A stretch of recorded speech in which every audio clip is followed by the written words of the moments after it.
ऐसा लॉ है जहां पर हमारे खुद के compliances as a GST payers are connected with compliances of our vendors और आवर सप्लायर्स.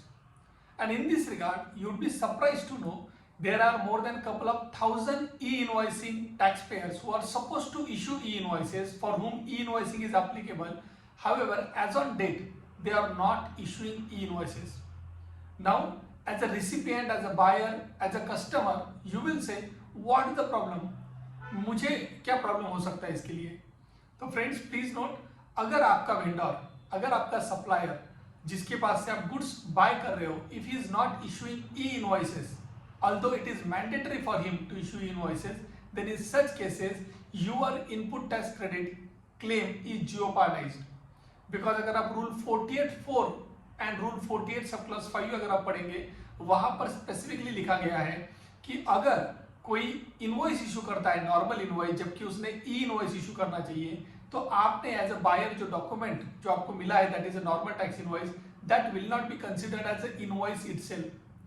नाउ इस रूल को अगर हम सेक्शन 16(2) के साथ पढ़ते हैं, जहां पर लिखा है that you can not claim credit unless and until you have a copy of the tax invoice, तो दोनों को क्यूमुलेटिवली पढ़ते हैं. The problem is that as a buyer, as a recipient, the document based on which you are claiming credit may not be considered as an invoice by the authorities. Now ये एक अलग बात है, यहाँ पर हम डिबेट कर सकते हैं can rules override act, because उसके कंटेक्स्ट में काफी सारे सुप्रीम कोर्ट के जजमेंट है जो कहते हैं ये पॉसिबल नहीं है, लेकिन वो सेकेंडरी पार्ट है. प्राइमरी पार्ट है जब आपका ऑडिट होगा, असेसमेंट होगा, स्क्रूटिनी होगा, उस टाइम पे जीएसटी अथॉरिटीज ये सभी पॉइंट्स के ऊपर आपके साथ डिबेट करने वाला है, डिस्कस करने वाला है. एंड ये सभी पॉइंट अगले 2-3 सालों में जब ऑडिट होगा, इन्वेस्टिगेशन होगा, उस टाइम पे निकलने वाले हैं. तो as a buyer, as a customer, you have to ensure right now, as I am speaking today, right now that your vendors are issuing applicable e-invoices to you. If they are not, ensure that you are taking appropriate declarations from them that e-invoicing is not applicable to them.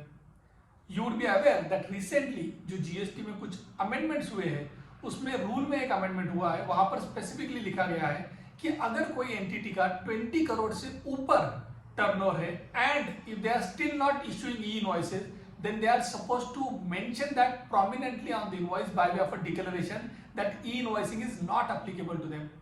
Because you would be aware that there are certain entities जिनको e invoicing का exemption है. For example GTA हो सकता है, for example financial institution, NBFC वगैरह, या banking company. And accordingly आपके पास अभी अगर कोई भी डॉक्यूमेंट्स आ रहे हैं, आपको पता है उस टैक्स पेयर का टर्नओवर मोर देन 20 करोड़ है, तो इंश्योर करिएगा कि on that invoice which you are getting from him, appropriate declaration that e invoice is not applicable to that particular entity is mention. If not, ensure करेगा कि आपके पास appropriate e invoice हो, otherwise आपका right to claim credit could be jeopardized. I hope this video was useful to you. If yes, feel free to share with your friends and colleagues. Thank you.